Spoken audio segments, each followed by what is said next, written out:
Iris stands at the edge of the cliff where her son died. She is physically healthy and fully capable of walking away, but grief has created a different kind of immobility. She is here to jump. A stranger named Richard approaches her.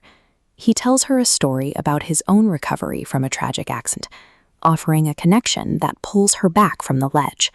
It appears he has saved her. That connection is a ruse. Richard attacks her with a customized stun umbrella, dragging her to his car, where he injects a chemical agent into her shoulder. Richard explains that he has used a specialized, slow-acting paralytic. He gives her a specific timeline.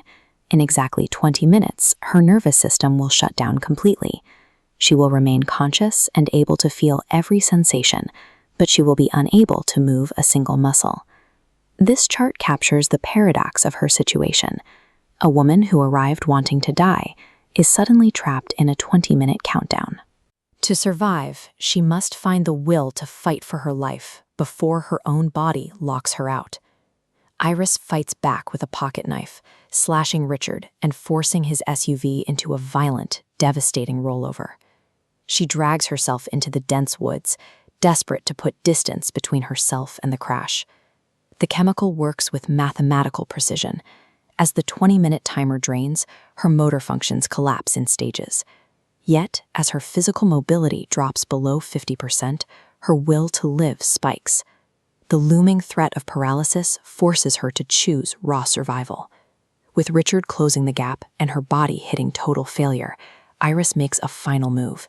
She rolls into the rushing river rapids, letting the violent current carry her far away from his line of sight. The river deposits her on a bank with only seconds of movement left. She uses her remaining strength to hide in the grass as the paralysis takes full effect.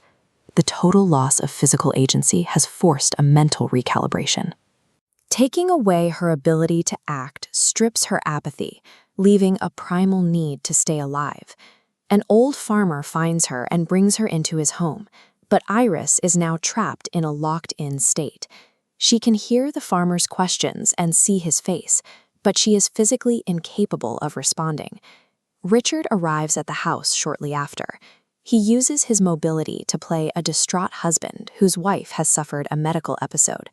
Hidden from view, Iris uses the only tool she has left, her eyes. She frantically blinks to catch the farmer's attention, trying to signal that Richard is a predator, not a husband. The signal works, but the farmer cannot defend himself against Richard's violence. Iris is forced to lie motionless on the floor as Richard kills the farmer, burns the house, and murders a police officer. As the drug begins to wear off, Iris regains microscopic control over her hands.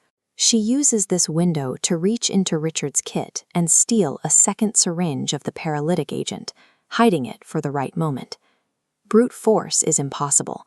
Her strategy relies on Richard's arrogant belief that she remains entirely helpless. Fearing his family will arrive at his cabin soon, Richard decides to end the game. He rows Iris to the center of a lake, planning to drown her where her body will never be found. Iris initiates her plan by asking for her son's toy. This emotional bait brings Richard close, playing on his need to see her completely broken. As he leans in, Iris lunges. She stabs him with his own knife and grabs the gun he dropped during the struggle. The ensuing fight is chaotic. Iris fires the weapon, hitting Richard but also puncturing the boat. The vessel begins to sink, dragging both of them into the freezing water. Submerged and still partially numb, Iris faces a literal choice between sinking and swimming. She has to force her recovering muscles to fight the weight of the water to reach the surface.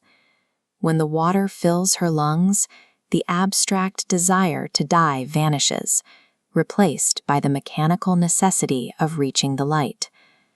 Breaking the surface is the first time in months she fights for her own future. Iris reaches the shore and collapses. Nearby, a mortally wounded Richard washes up, his control over the situation finally broken. Iris looks at her tormentor and says, "Thank you." Richard's game broke her mental stasis. The visceral terror of murder outweighed her desire to die. The chart concludes with both lines at the peak.